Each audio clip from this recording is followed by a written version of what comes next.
नमस्कार दोस्तों, आप सभी पेंशन धारकों का हार्दिक अभिनंदन है। एक बार फिर से हम आपके अपने इस यूट्यूब चैनल पर आपका स्वागत करते हैं। आज का दिन बेहद खास है क्योंकि आज हम आपके लिए ऐसी दो बड़ी खबरें लेकर आए हैं जो हर रिटायर्ड कर्मचारी और पेंशन भोगी के जीवन को सीधे तौर पर प्रभावित करने वाली है। अगर आप भी उन लाखों लोगों में शामिल हैं जो अपनी मेहनत की कमाई के बाद अब पेंशन पर जीवन बसर कर रहे हैं, तो यह खबर सिर्फ आपके लिए है। तो चलिए बिना किसी देरी के सबसे पहले जानते हैं उस ऐतिहासिक अपडेट के बारे में जो कहता है कि अब रिटायर्ड कर्मचारियों की पेंशन 50 मासिक होने जा रही है। जी हाँ, आपने बिल्कुल सही सुना। वह दिन दूर नहीं जब पेंशन भोगियों को सिर्फ अलार नहीं बल्कि 50 की न्यूनतम पेंशन मिलेगी। यह खबर ईपीएफओ यानी कर्मचारी भविष्य निधि संगठन से जुड़ी है और इसे लेकर एक शानदार अपडेट सामने आया है। क्या यह सपना सच होने वाला है? क्या यह सपना सच होने वाला है? आखिर सरकार इस दिशा में क्या कदम उठा रही है? आइए विस्तार से समझते हैं। दोस्तों, कल्पना कीजिए एक मजदूर ने अपने जीवन की 40-50 साल जिस कारखाने या दफ्तर में नौकरी की, वहां दिन रात एक किया, परिवार चलाया, बच्चों को पढ़ाया और जब बुढ़ापा आया तो उम्मीद थी कि पेंशन का सहारा होगा। लेकिन वास्तविकता यह है कि आज भी देश में लाखों ऐसे पेंशन भोगी हैं जिन्हें हर माह 10 लाख से भी कम पेंशन मिलती है। बढ़ती महंगाई में सब्जी से लेकर दवाई तक हर चीज के दाम आसमान छू रहे हैं और 10 लाख में किसी बुजुर्ग का गुजारा होना नामुमकिन है। यही कारण है कि पिछले कई सालों से पेंशन भोगी संगठन सड़कों पर उतरे हुए हैं। मार्च सन 2026 की बात करें तो दिल्ली के ऐतिहासिक जंतर मंतर पर हजारों बुजुर्गों की भीड़ जमा हुई। हाथों में तख्तियां थी जिन पर लिखा था न्यूनतम पेंशन सब 50-100 करोड़। उनकी आवाज इतनी बुलंद थी कि सरकार को इस मुद्दे पर ध्यान देने के लिए मजबूर होना पड़ा। दोस्तों, यह कोई राजनीतिक प्रदर्शन नहीं था बल्कि अस्तित्व की जंग थी। जब एक बुजुर्ग अपनी जवानी के बाद भी यह सोचने को मजबूर है कि अगले महीने दवाई का पैसा कहां से लाएगा, तो यह हम सबके लिए चिंता का विषय है। लेकिन इस पूरे मामले में श्रम और रोजगार मंत्रालय का कहना है कि पेंशन बढ़ाने का निर्णय तुरंत संभव नहीं है। उनका तर्क है कि पेंशन फंड को लंबे समय तक सुरक्षित रखना भी उतना ही जरूरी है क्योंकि इसी फंड से आने वाली पीढ़ियों के लिए भी पेंशन का प्रबंध होता है। मंत्रालय के अनुसार यह बहुत नाजुक संतुलन है।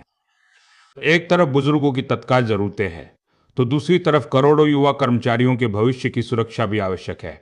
फिर भी पेंशन भोगी संगठनों का कहना है कि इस देरी की कीमत बुजुर्ग अपनी जान से चुका रहे हैं। कई परिवार तो ऐसे हैं जहां पेंशन की एक मुफ्त राशि भी समय पर नहीं आती, जिससे उनकी मुश्किलें और बढ़ जाती है।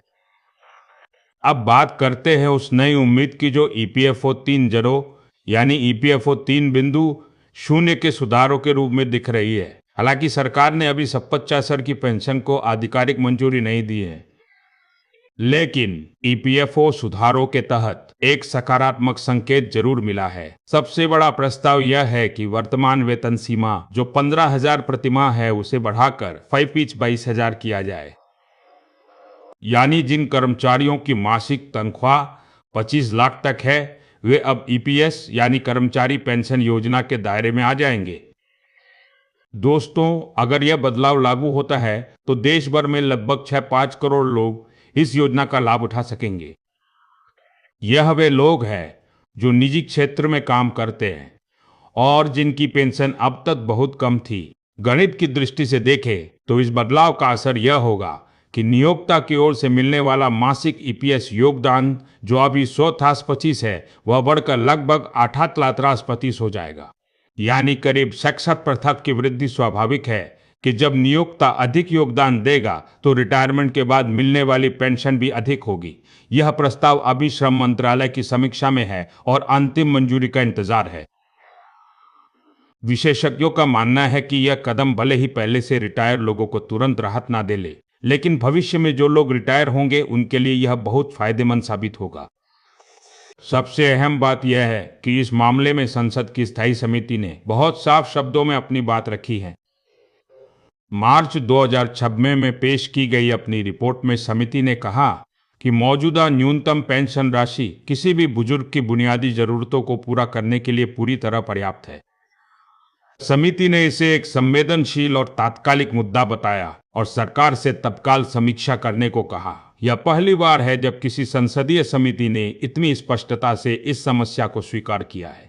सोचिए, आज के समय में जब एक साधारण दवा का पैकेज 400 का होता है, तो महिलाक में महीने भर की दवाई और राशन एक साथ कैसे मुमकिन है। यहाँ तक कि कई बुजुर्गों को तो अपना घर का किराया भी उसी पेंशन से देना पड़ता है। इस रिपोर्ट ने पेंशन भोगियों और उनके परिवारों में नई उम्मीद जगाई है। अब सरकार पर दबाव बढ़ गया है कि वह इन सिफारिशों पर अमल करे। अगले कुछ महीनों में यह देखना बेहद दिलचस्प होगा कि सरकार कितनी तेजी और कितनी गंभीरता से इस दिशा में कदम उठाती है। दोस्तों, ईपीएस 950 सुधार का यह मुद्दा केवल एक संख्या या आंकड़ा नहीं है, बल्कि उस वर्ग के सम्मान की बात है जिन्होंने अपनी सक्रिय आयु में देश की अर्थव्यवस्था को मजबूत किया। एक बुजुर्ग केवल पैसे नहीं मांग रहा, वह गरिमा के साथ जीने का अधिकार भी मांग रहा है। अब दूसरी बड़ी खबर की ओर चलते हैं, जो हर केंद्र सरकार के कर्मचारी और पेंशन धारक के लिए कम चिंताजनक नहीं है। यह खबर है महंगाई भत्ते यानी डीए और महंगाई राहत यानी डीआर से जुड़ी।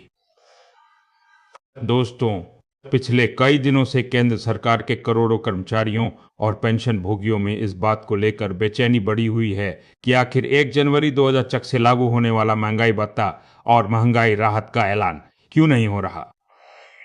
आमतौर पर हर साल मार्च के आखिरी हफ्ते में यह घोषणा कर दी जाती है और जनवरी से मार्च तक के 3 महीने का एरियर अप्रैल के पहले हफ्ते में कर्मचारियों के खाते में आ जाता है। लेकिन इस बार ऐसा कुछ नहीं हुआ है। कर्मचारियों की संस्थाओं ने अब इस मामले को आधिकारिक तौर पर उठाया है। Confederation of central government employees and workers ने वित्त मंत्री निर्मला सीतारमण को एक पत्र लिखकर इस देरी पर खुलकर नाराजगी जताई है। उनका कहना है कि इस तरह की अनिश्चितता से उन कर्मचारियों और पेंशनर्स के मन में डर और अविश्वास पैदा होता है जो बढ़ते खर्चों को पूरा करने के लिए इस अतिरिक्त राशि पर निर्भर होते हैं। पत्र में यह भी कहा गया है कि पिछले कई वर्षों में कभी भी डीए और डीआर की घोषणा में इतनी अधिक देरी नहीं हुई थी। इससे कर्मचारियों का मनोबल गिरता है और उनकी वित्तीय योजनाएं प्रभावित होती है। अब सवाल यह है कि आखिर इस देरी के पीछे क्या कारण है। विशेषज्ञों का मानना है कि इस बार यह देरी नीतिगत उलझनों की वजह से ना होकर प्रशासनिक और संरचनात्मक कारणों से हो रही है। सबसे बड़ा कारण यह है कि जनवरी 2006 से 8वां वेतन आयोग लागू हो चुका है। सरकार शायद डीए में बदलाव को इस नए वेतन ढांचे के साथ जोड़ना चाहती है।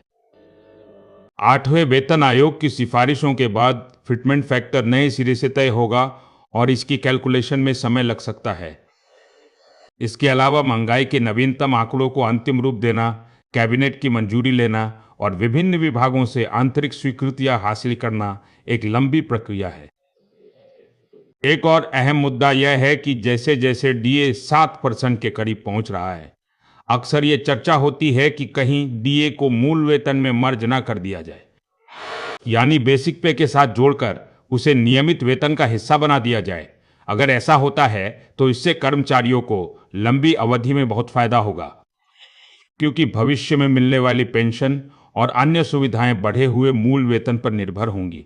लेकिन ऐसा करने के लिए जटिल गणनाओं और नियमों में बदलाव की आवश्यकता होती है, जिसमें समय लग सकता है। अखिल भारतीय एनपीएस कर्मचारी संघ और अन्य कर्मचारी समूहों ने भी सरकार से अनुरोध किया है कि इस मामले में शीघ्र घोषणा की जाए। उनका कहना है कि हर दिन की देरी आम कर्मचारी के लिए एक बोझ बन रही है। महंगाई के दौर में जब दाल, चावल, दूध और सब्जियों के दाम हर हफ्ते बढ़ रहे हैं, ऐसे में डीए की अतिरिक्त राशि किसी संजीवनी से कम नहीं है।